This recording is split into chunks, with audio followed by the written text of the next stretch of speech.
Hi friends, welcome back to Nobody Knows Podcast, dedicated to the ones who are still trying to figure it all out in life. I hope each and every one of you are doing well.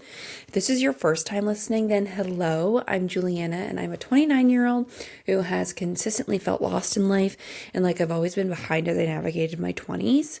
I created Nobody Knows to share my experiences and advice in hopes that we can relate to one another and to normalize that we're all just doing our best to find our way. We also have guests on here from time to time to spice things up, offer a new perspective, expertise, and everything of just figuring it all out in life. And if you have been loving this podcast, make sure you're following on Apple Podcasts, YouTube, and Spotify. And lastly, I would love your feedback for Nobody Knows Podcast. That's actually the best way for me to understand that you enjoy what you're listening to. And you can do that through a 5-star review on either listening platform or by writing to me directly on Instagram at Nobody Knows Podcast and on TikTok at Nobody Knows Podcast followed by an _. Another thing that I've announced previously is that we now have a full-on website. She's beautiful in all of her glories. So you can visit nobodyknowspodcast.ca and you can sign up for our newsletter so you'll be the first to hear about new episodes, special guests, and exclusive updates. Before we get into it, I have a bunch of pimple patches on right now. That's why I'm kind of like talking weird. Not that I care, but I do have a new kind of podcast set up. If you follow me on socials, Brendan got me a new mic and a new camera. So that's what I'm using today. I'm so excited to try it all out. However, the camera records in 4K. So I don't know if you can see my lovely pimple patches. God bless Hero Cosmetics. They are literally the best pimple patches. But they're like kind of around my mouth, so I can like kind of feel them come off if I like talk a little bit weird or I talk too fast or I move my face a lot. It's kind of like getting Botox. But if you can see something on my face and you're like, what the hell do you have in your face? It's just pimple patches. Hopefully they'll adhere a little bit more as we go throughout the show. And then I won't have to speak so weird. But yeah, we have a new podcast setup. I'm so excited. Hopefully this tech improves your listening experience. I did a test run and I already loved it. And I could totally tell a difference. And then Brennan also recorded a podcast with the same setup. And I thought it sounded great. It looked great. Was perfect. So every episode we do something that brings us further together and normalizes that none of us have life figured out. Sometimes we review a Reddit submission from a stranger that may be struggling through a life experience, but we share it in case any of us are going through the same thing and could take something from that, as well as might need some support navigating it. Other times we hear from listeners and their life experiences, and as I say, my DMs are always open on socials if you're ever wanting to be on the pod, and I'm also happy to share your experiences anonymously as well. And sometimes we just need to do internal reflection, so we'll do a journal prompt. And today we're going to do a journal prompt, and this is directly tied to TikTok going dark yesterday, which was very much a roller coaster. If you're just as confused as I was, go find more of a reputable news outlet, and I'm sure they will give you the play-by-play of everything. But in essence, TikTok was scheduled to close down in the States yesterday as it was a Chinese-owned organization rather than an American one. But honestly, don't even get me started about how much TikTok contributes to the American economy, even if it's owned by a Chinese organization. Think about all of the content creators that work through the Creator Fund with TikTok, and they make so much money. All of the affiliate links that they post that drive to American businesses. There's just so many touch points that creators pushing to contribute towards the American economy. It just goes to show how greedy governments are. So it was decided that the app had to be sold to an American company in order to continue running, which from my understanding, I didn't think that the TikTok CEO wanted to do that. But I guess from whatever transpired yesterday, they are in talks to do that. I feel like at this point, your back is kind of up against the wall. It's like either TikTok ends in the States or you just sell it to someone else. What's the lesser of two evils? I honestly do feel like we will have to pay for whatever is going to transpire when TikTok gets sold, because I feel like it's going to be sold to an American company that is in cahoots with like the American government and implements so much censorship and similar ongoings that are happening on Meta and Instagram right now. So I don't know. I'm very apprehensive. So essentially the app was like in limbo as they tried to find a legitimate buyer, and the cutoff was January 19th, so yesterday. Obviously today is you know who's inauguration, and the Biden administration essentially left this whole TikTok debacle up to the incoming administration to deal with. So sure enough, yesterday, because they had not found like a legitimate buyer, the app went dark in the States, which being in Canada felt incredibly odd and like creepy. It felt really weird to see American creators that I follow, like all of their old videos pop up on my For You page and like nothing new was coming in, and just knowing that they like couldn't access their account. And I follow a lot of them on Instagram, and it was really odd to just see them in a new setting and in a different kind of format that I was used to. And I do, in a sense, feel really sorry for them. A lot of them had to like grieve an app that they worked so hard to build. Granted, a lot of the videos I saw of people crying, just, I don't know, being like really, really emotional was a bit just dystopian. And I definitely don't want to take away from someone's emotions. I will never do that. It just put things into perspective, and I will never be someone to shame someone for feeling their feelings. Of course, it's upsetting. It's an infringement on freedom of speech. There are so many things that are wrong about it, but at the end of the day, it's an app, and social media evolves, and there will always be a new app, and there's always a way to reinvent yourself and figure out a new platform. And so the app went dark, but literally only for 5 hours, which is so funny and honestly kind of on brand for TikTok too. It's such a big joke. And then after the 5 hours, the app was back up and running. And what was also very dystopian was the welcome back message. So like when it was dark, it literally said to Americans, US law has banned the app. You can no longer use it. We're trying to restore it, or we're trying to work through a deal, or whatever the word verbiage was. And then the only button you could click was close the app. So like you literally couldn't even maneuver throughout the app. And then when it came back up, it literally made a direct call out to President Trump for saving TikTok, which I feel like that is just so freaking terrifying. And furthermore of what I said, confirming that the app will soon be controlled by the government in some way, which that was the beauty of TikTok. It's like you could talk about whatever. There was this freedom to talk about what you wanted in any particular way, as well as like an honesty behind the app. I always go on TikTok to like almost like as a search domain. I figure out how to do things there, and I have always been successful in finding what I need to find there. I just feel like it could potentially turn into like what Meta is now. The amount of times my parents will send me stuff that they see on Facebook and they're like, is this real? I'm like, no, that's so fake. And I really hope that that doesn't happen on TikTok, but you never know. Anywho, so long story long, the journal prompt is in context with what we were just chatting about. So when the app was about to go dark on Friday and Saturday, so many content creators started posting videos revealing secrets or essentially exposing themselves for the content that catapulted them into like TikTok famous status. So fitness influencers, for example, that always posted about running with super long distances. Some of them came on and said that they didn't even run half of those distances, which is like a complete and direct lie. The people that are following you are probably impressed that you're going the distance and doing these extreme workouts, and if not trying to get up to where you're going. And the fact that you didn't even do that, but your audience is probably killing themselves trying to match you, is just so fucked and incredibly harmful.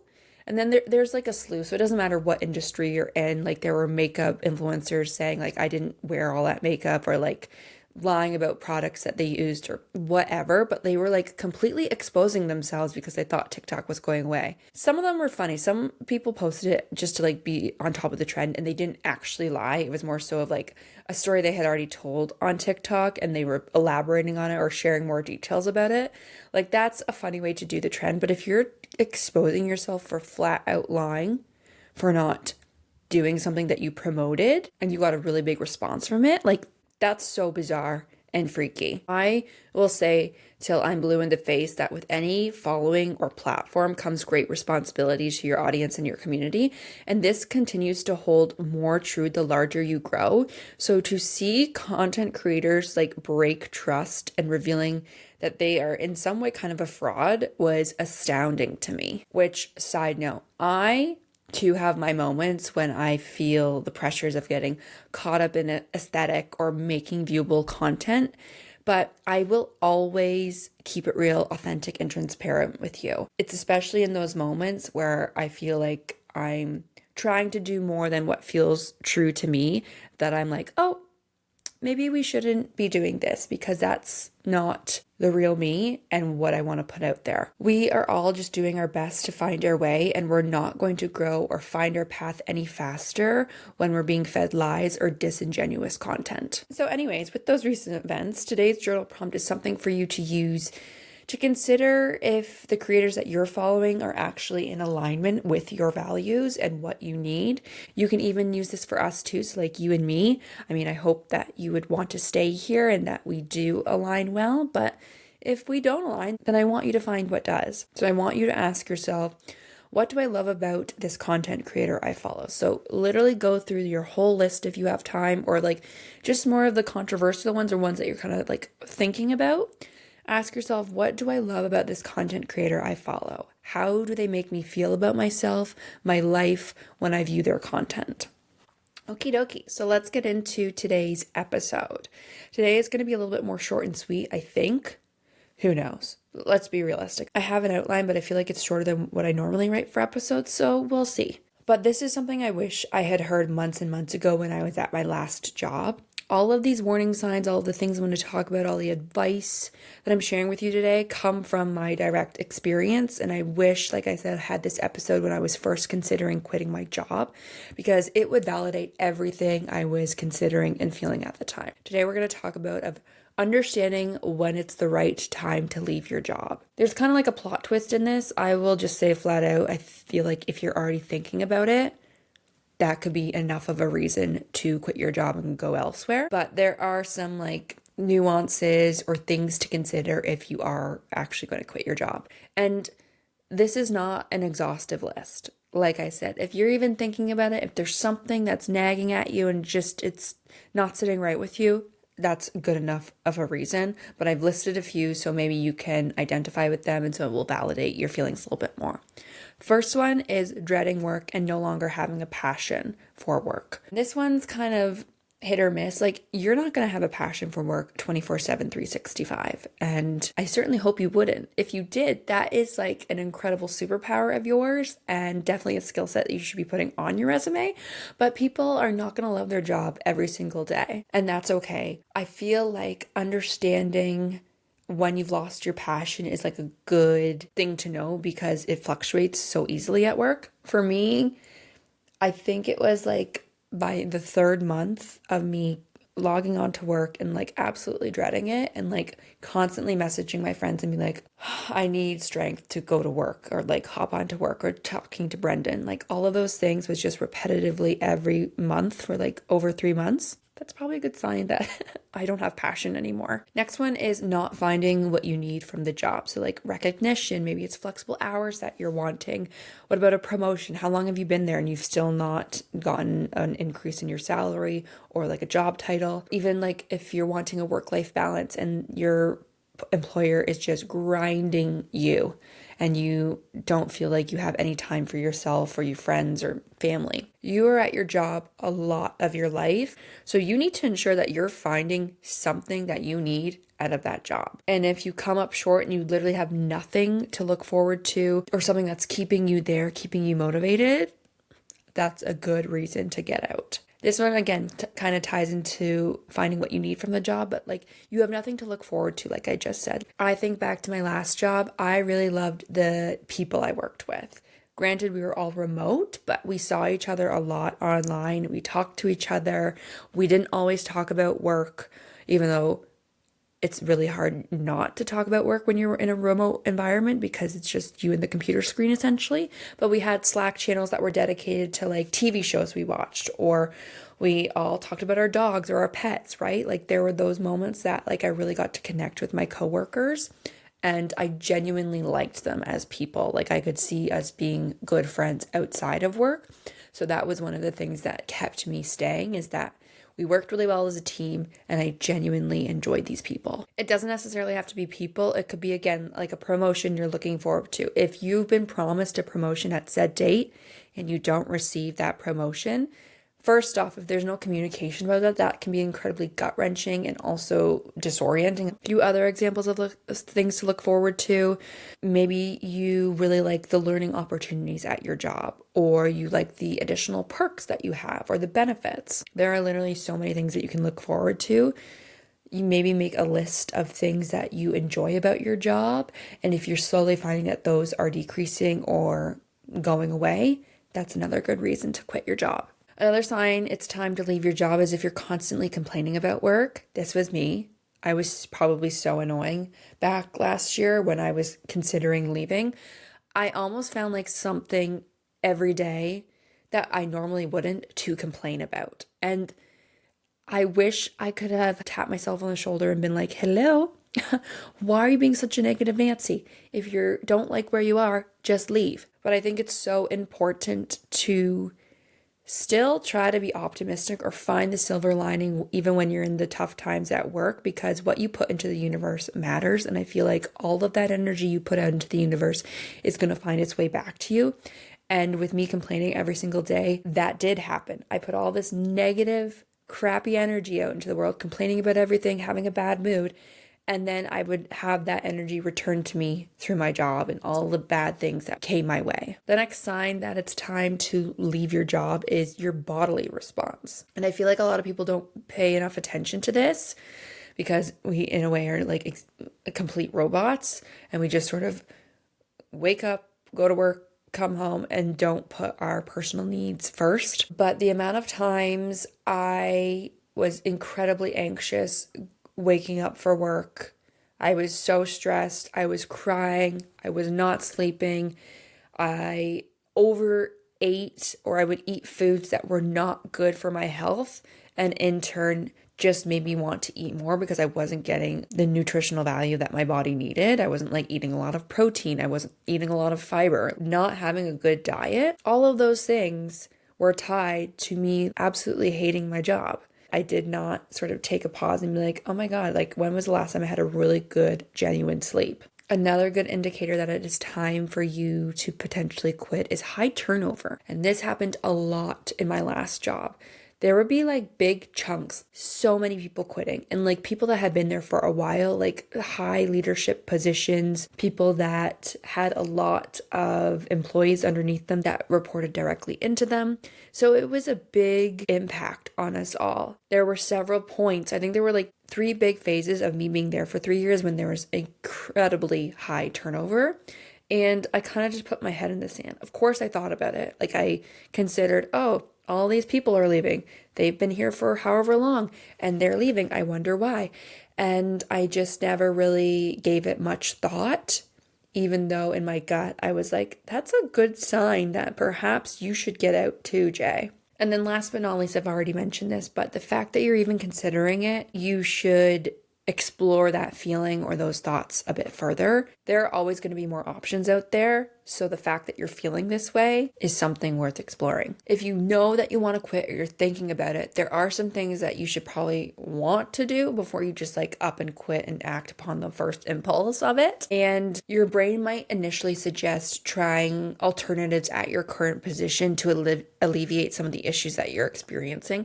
That's just like the first thing your brain would probably do to protect you, to still ensure that you're comfortable, you're in a safe space because you know the environment that you're currently working in. So like what can you do there to make things a bit better? Like for example, when it comes to motivation or problems with your supervisor, is there something you can do to improve the relationship? Keep in mind though that you can only focus on yourself, and all you can control in this scenario is your actions, your reactions, and your feelings. So what can you do to change or improve that relationship? But this, however, I feel like is an incredibly sticky situation because when it comes to relationships, there are always feelings attached. And it doesn't even matter if the relationship is business. We are all human, and it's only natural that our emotions are going to come to the forefront at work too. Honestly, looking back, more times than not, emotions have been at the forefront in a lot of things that I've witnessed. And it can certainly be irritating that maybe your boss is acting like a petulant 3-year-old, but some people are just set in their ways. And especially if you have like an older boss, think about how many years they've lived and they are still acting this way. That's going to be a really hard behavior for them to just up and change simply because, I hate to break it to you, some random direct report said this is an issue and this is bothering me, right? There's so much more on their end that they would have to do in order to change that behavior. And this is not like a blanket statement. Again, everything is very nuanced, will differ per the experience, but I just feel like after understanding how people behave and like even having those uncomfortable conversations myself, I find that a lot of people are not willing to change just because you've asked them to or you've said in a business setting, this is bothering me. And furthermore, I also think it's not your responsibility to educate your boss or a superior, even a coworker, while you're still at the company and working in that power dynamic of like what they're doing that's not so great or that's completely outright wrong. And I really feel like there's only so much you can do if your boss is not being the boss that you need them to be. Like I said, there's going to be so many other jobs. There are going to be so many other bosses that work the way that you work. Instead, I typically take a more proactive approach and start figuring out what I personally want. And I find that by inspiring myself and dreaming of the job that I know is going to make me happy and what I truly want and has all of these A, B, C, D, E, F, G factors in it, those endorphins of being satisfied by a job and being excited by a job again are going to trickle into your day-to-day life at your existing job, which might not seem so bad. It kind of ties into what I was saying about complaining all the time. If all you do is complain, that's the energy you're going to attract. But if you are looking to the future, really trying to manifest or figure out a job that will make you happy, you're going to feel lighter, you're going to feel excited, and that will transpire in your current work. Or I've had this happen too.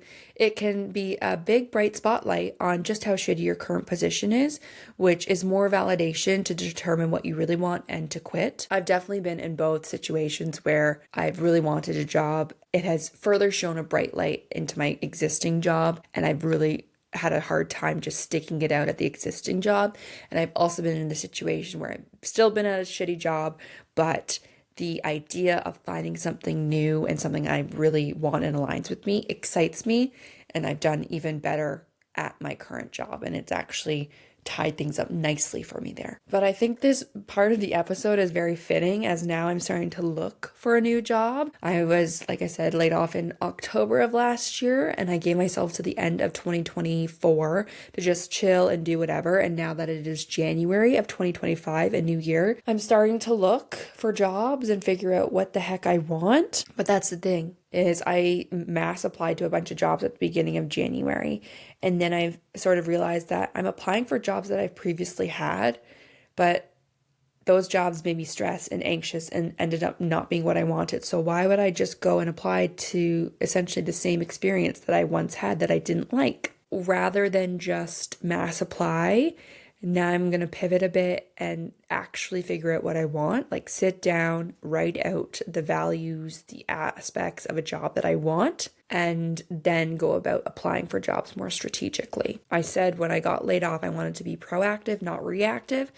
And at the beginning of this month, I was a bit more reactive because I was like, oh, I have to start finding a job. Finding a job doesn't necessarily mean I have to mass apply. It could be more so networking, or sitting down and figuring out what I want, or really polishing up my resume to hit the places that I want to get interviews at. A slew of different things. So I'm just trying to remind myself as I get further into the year. Those are kind of all the thoughts, ramblings I had about if you're thinking of quitting your job. It can be really exhausting going through this period. So I just want to acknowledge that you got to take care of yourself. It's even more exhausting if you're currently at a job and you know you want to quit and you know you want to start applying for other jobs. So be extra mindful and extra cautious and show yourself some extra love as you're navigating through this, and reach out for help. I'm always here to chat if you need someone to talk to, but just like reach out for help if you are in the middle of like trying to do too many things at once, but you know you got to like kind of steer the ship a different way and you need some extra support. I also want to remind you that this is so natural to feel this way, and you are definitely not alone. Everyone who has had a job has experienced job uncertainty, has experienced not being satisfied with their position, has felt the anxiety and stress of like, oh my God, I have to go to work today. I fucking hate my job. And you are not alone. But I think the fact that you haven't just up and quit immediately upon your first instinct shows that you care. Maybe it's about your coworkers like I did. Maybe it's about your boss. Maybe even it's about the company. Maybe you really like the company you work for, but it's just not working for you anymore. In some form, you care, and that is really important, and you need to hold on to that. That also shows that you deserve a job that also cares about you. Another thing to remember is there is always something else out there. I've already said this, but you need to maybe just write it on a sticky note or like in your notebook and just let yourself know there's always going to be more jobs. There's always going to be more bosses, more great employees you've worked with, more remote positions, more positions that flex, that they offer really great work-life balance and also walk that talk. Even if you can't even imagine that there is always going to be more opportunities for you and another job that is going to offer what you need. This has happened to me so many times where I've just been so down in the dumps that I can't even fathom what I really want coming true. But I promise you, what you want is out there and you can get it. Just really try to avoid getting caught in the trap of, oh, that could never happen to me, or I don't deserve that, or I can't even find that out there. It is out there, I promise you. Another thing to keep in mind is don't stay somewhere that's awful just because it's familiar.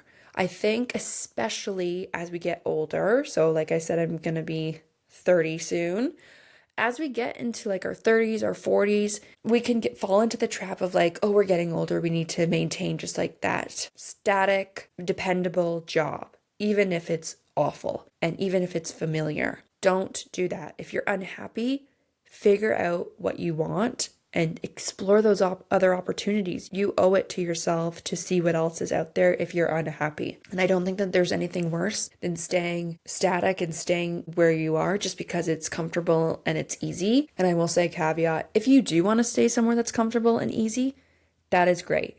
That's a completely different experience. But if you are unhappy, but the work's easy and it's familiar, then I would recommend looking elsewhere and exploring those other opportunities, because you never want to look back on your life and be like, what if, or feel like you've wasted your potential. And lastly, something to consider as you're navigating through quitting your job or exploring other opportunities is there is no wrong decision. You will figure it out whichever way you decide. It can be also kind of daunting when you're making the decision of getting caught in like, oh God, if I go down this route, how is that going to look? And if I go down this route, how is that going to look? I would recommend not doing that because you could get so stuck up in the, like, what is it? The analysis paralysis of dissecting every single decision that you go down each path. Realistically, you will figure it out either way. It does no good to review every single part of that journey, as well as it's not going to be accurate at all.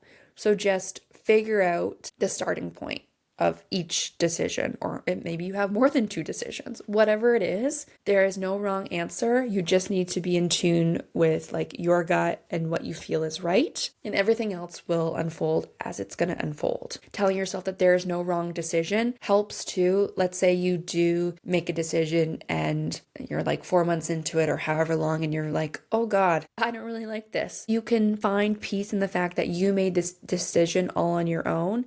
And yeah, maybe it wasn't the best decision, but you know that now.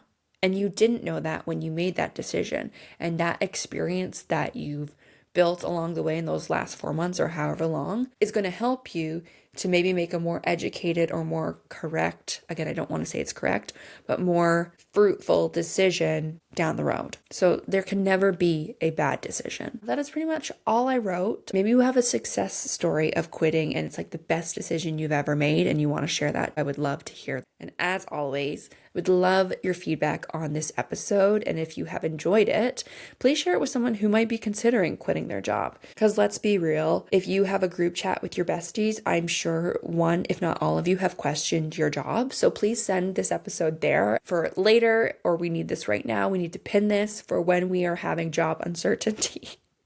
Because I can confirm I'm the exact same way. Me and my friends talk about our jobs literally daily, and it's not always positive. So if you can relate, please send this episode to a friend. And make sure you're following on Apple Podcast, YouTube, and Spotify. And let's connect on Instagram at Nobody Knows Podcast and on TikTok at Nobody Knows Podcast, followed by an _. Until next time, friends. Bye.